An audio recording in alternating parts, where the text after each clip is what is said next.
Hi guys, Frank here, Scale Street Garage, and today's car is a 1967 Camaro, Hot Wheels from 1982. As you'll see, it's in quite beaten condition but salvageable. It's not too bad. It's been quite well preserved considering this is 38 years old. Let's see what we can do with this. First, just taking it apart. Usual, just drilling out the two rivet posts using my 3.5mm drill. As we know, a nice sharp drill soon removes these rivets.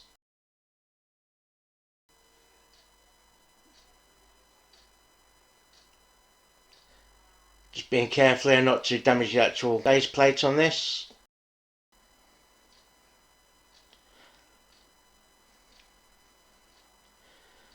And just using a small screwdriver, just going to pop this apart.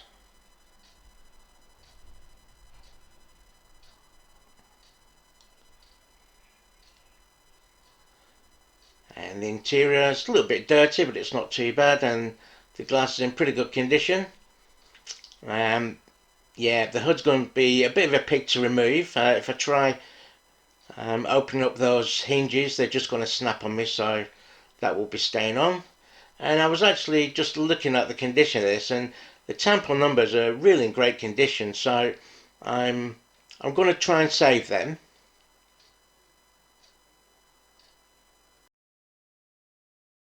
Just use some isopropyl alcohol, just giving the body a good rub down,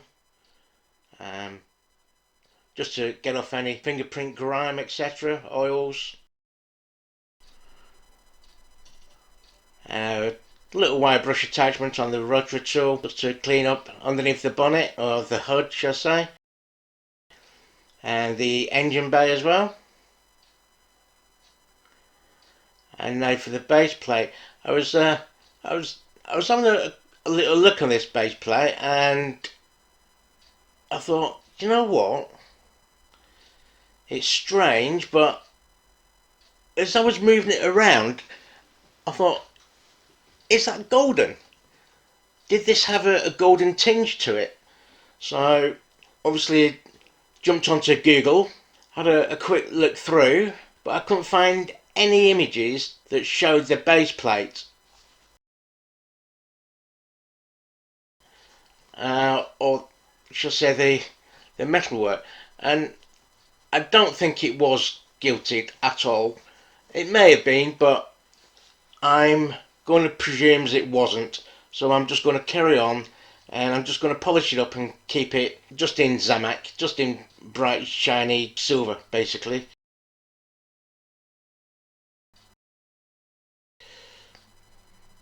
Little dent in there, so I'm just going to straighten that out.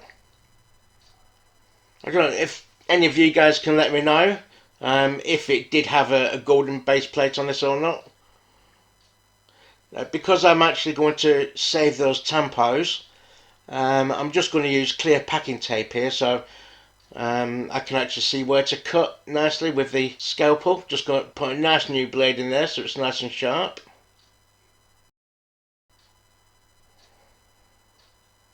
And just follow the line down of the pinstripe.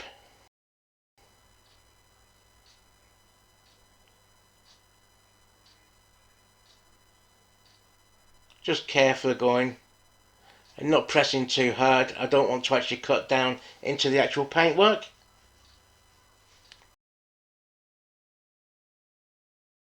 The same on this side, exactly the same. All I'm doing, there's a slight pinstripe of red, and I'm just cutting along the top edge of the pinstripe. So it just makes it easier being clear, so I can actually see where I'm cutting.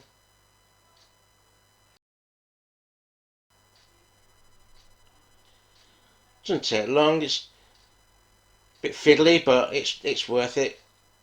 It's certainly worth it.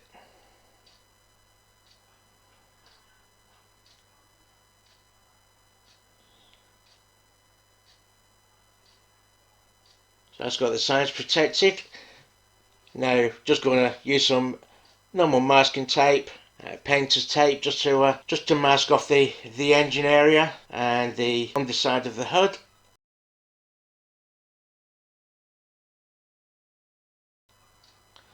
I don't want any paint to actually get under there.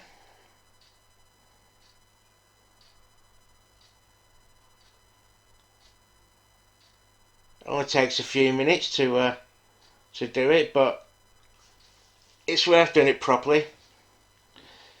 So this is going to be a restoration job with a difference to the normal. Usually people go full hog, and I do myself. Go full hog and strip the car down and plink plink fizz straight into the stripper and strip it right the way back to bare metal. And I'm going down the route of I'm not going to do that.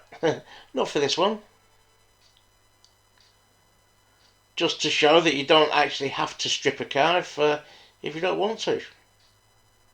I'm not trying to prove any points, to be honest, guys. It's different. It's not like we've got nothing else better to do. A lot of us are stuck at home, one through one way or another, and it's just a way of, it's another way of doing a car. So just another way of doing it. Just starting off here now with a small drill, just a pilot hole. What I'm actually going to do is drill this out to take a rivet head later. So just using a pilot hole now, so as I don't go straight in with the big drill and just blow the post apart. And it literally just whizzes straight down inside, and I just get a rivet and just make sure it fits in there. And yeah, it fits in there nicely. So now I'm just gonna wire wool with 4-0 wire wool. Just going over this just to give it a bit of a key. And brush it off now with a bit of blue roll. It's got just a touch of isopropyl on there just to make sure that there's no oils. And now for mixing the paint, because it's not a standard just like a gold. This is more or less what they call white gold. My real car is white gold. The paint's actually called. And when I inquired about it, they said because the paint is no longer available, to try and mix in some silver, because silver and gold is what the company used when they first sprayed them. So I thought I'll give that a try, and it works out approximately 2 to 1. 2 parts of the acrylic gold leaf to 1 part of the Tamiya acrylic bright silver, and give it a good old mix.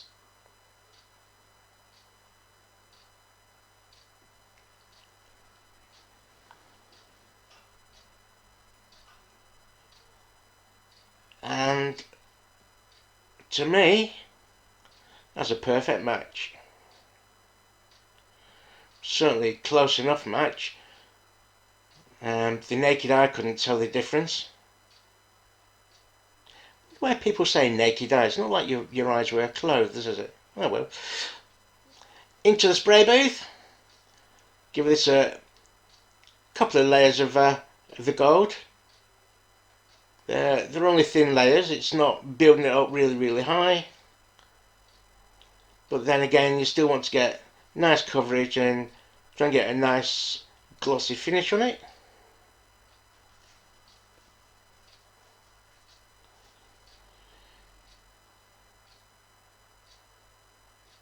So happy with that colour match.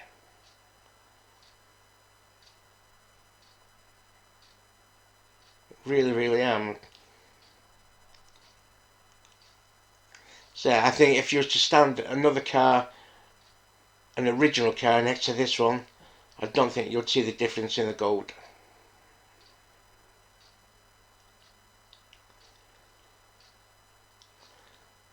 So once that's dried off, I've peeled off the masking down the side, and what I'm doing, I'm just going up close with some acrylic, Tamiya acrylic red, just to put back in the pinstripe. I'm not bothered about it being a little bit wider than what it was originally, because I'm going to be going over the black as well, and I can cut that in really fine, just to make it a nice fine pinstripe at the end again.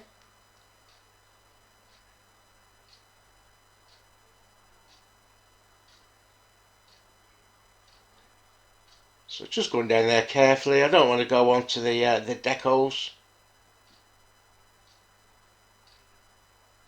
So I'm being very cautious there, keeping it very fine.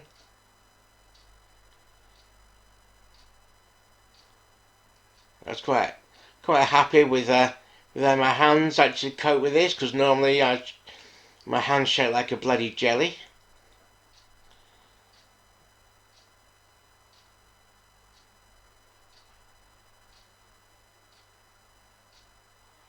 I think it's the case that the car was braced and I was using the work surface as a rest for my hand as well. So I think that's how I go away with it.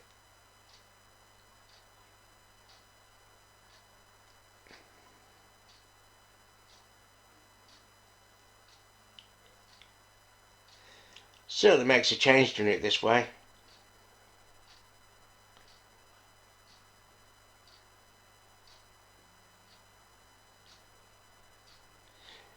How many of you guys do that? Mix the paint up, put the lid on, give it a good shake, and then work from the lid rather than working from the actual jar. Just curious on that one. Seems to be a habit of mine, this.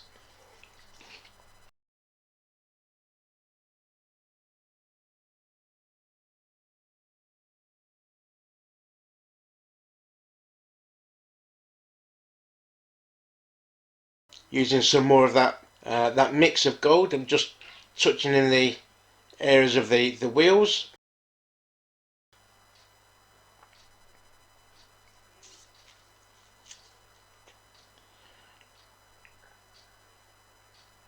Try and get those to look a bit more like new again.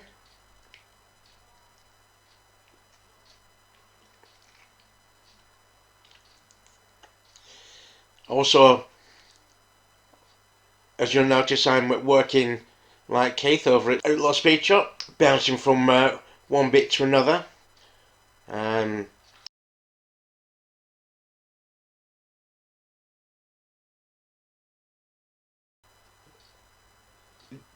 It's not kind of put together in a sequence. This is at the time as it's done.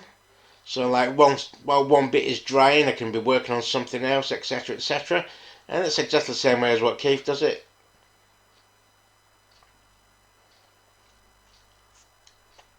So I'm just doing this whilst the red dries. Then we're going to redo the black on the sides. And what I've actually got, I've got a pot of really thinned out black, especially for doing wheels, etc., where I don't want a big thick coating of paint. And I'm doing exactly the same here. So a very thin wash of black, and that way you can build it up in layers, but you don't get the brush marks.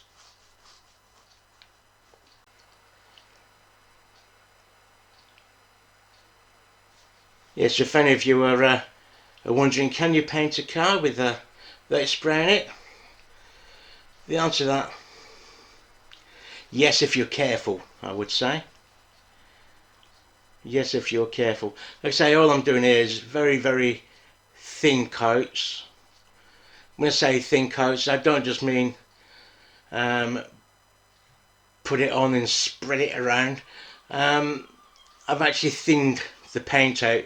I've used isopropyl alcohol and thinned the actual black out, so it's more like a wash than anything, but it's still got the colour to it, if you understand what I mean. So you can put it on. It goes on pretty much the consistency of water, where you can spread it around, but then the isopropyl dries out pretty quick, and so you can layer it really quickly, one layer on top of the other. But I must advise that if you do thin it out too much, then it does turn a flat colour. It doesn't stay shiny. But that doesn't worry me because I always go over with a clear coat anyway. It makes it so much easier to work on the car if you keep it in a. Here I'm just using some long forceps, as used for spraying. Just keeping it on there so you've got good control of the actual die cast whilst you're painting on it as well. It keeps it rock solid, so no movement in it. So just carefully painting along up to the pinstripes there. Just a case of taking your time. You don't want to rush it. The worst part of this is going between the pinstripe and the actual numbers, because that is a very fine line there is. But we don't let that put us off. It's all good fun, guys, all good fun.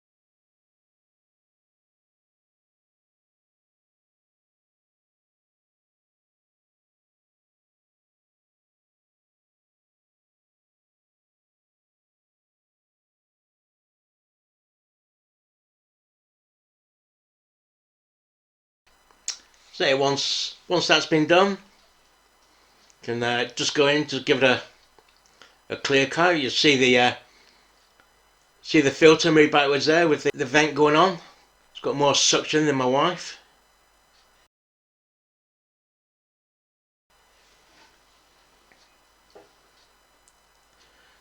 Just not putting a heavy coat on here, guys. Just a thin coat just to lock it all in.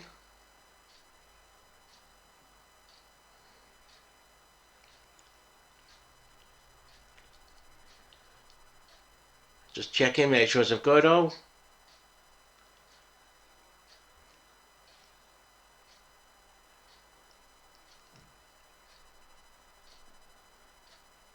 So it doesn't need a massive great big heavy coat on there. I'm happy with that.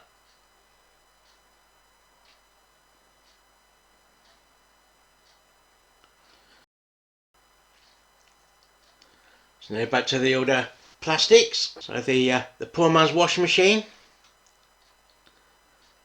in the guy. Don't know what that is all over the screen, but I'm sure that will come off. Give it a good old tumbling. It's like I've said before, this is just water, isopropyl coat, and a little bit of washing up soap from dishwashing, fairy liquid, whatever you want to call it.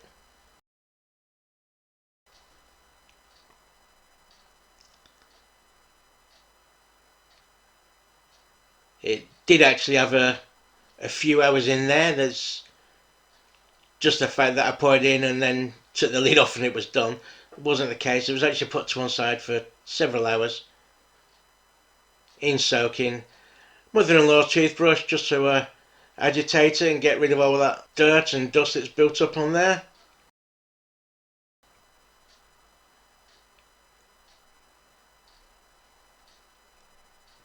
And now for the screen, you'll see all that crap that was on there has all just disappeared. That's quite nice. Happy with that. Just making sure it's squeaky clean.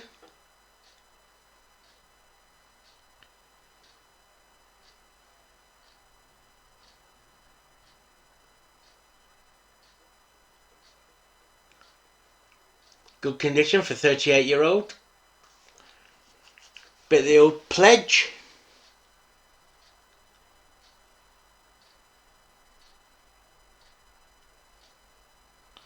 Tap off the build-ups from the corners. Making sure. In it goes. Cover it over and put it to one side to dry. This is the next day now to put it all back together.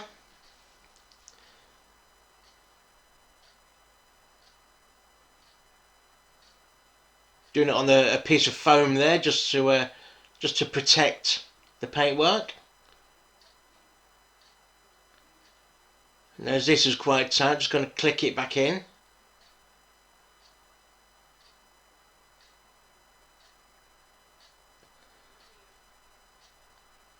And squeeze and click, and it went.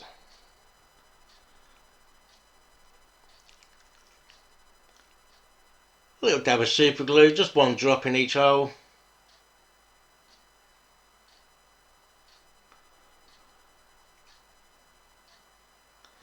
And then in goes a small pop rivet. Just the head off a pop rivet. Taking the bar off it, we don't need the bar. I'm not going to use the rivet gun to put them in. I'm just going to super glue them in place.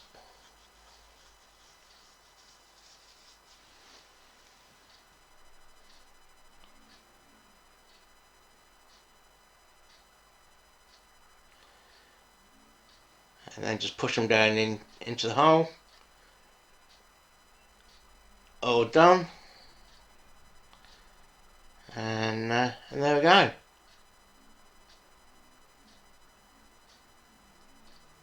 I'm so happy with this. Absolutely love it. Really like it. I didn't do any detail work because I wanted it to be a restoration. A quick recap of how it was before, with all the dull metal, the chipped wheels, bodywork, paintwork all chipped off, and the only thing that had going for it was the tampon numbers. Here we go, guys. All restored back. Even got its little thin pinstripe. Still got them lovely numbers on there. And the wheels are looking like new again. All the silver has all been cleaned up. I hope you like it, guys. Hope you enjoyed this one. Certainly made a change doing it this way from doing it the normal way. But really enjoyed it. Really enjoyed this one. Hope you guys have too. Here it is now, so you can see underneath the hood detail as well. I'd like to thank you all for watching, all my new subscribers, all my old subscribers. Don't forget to give it a like, hit the thumbs up button, and share it on your social media for me, please, guys. Keep on tuning in, and please remember, with this virus going around, please stay safe, everyone. Thanks for watching. Catch you soon. Bye.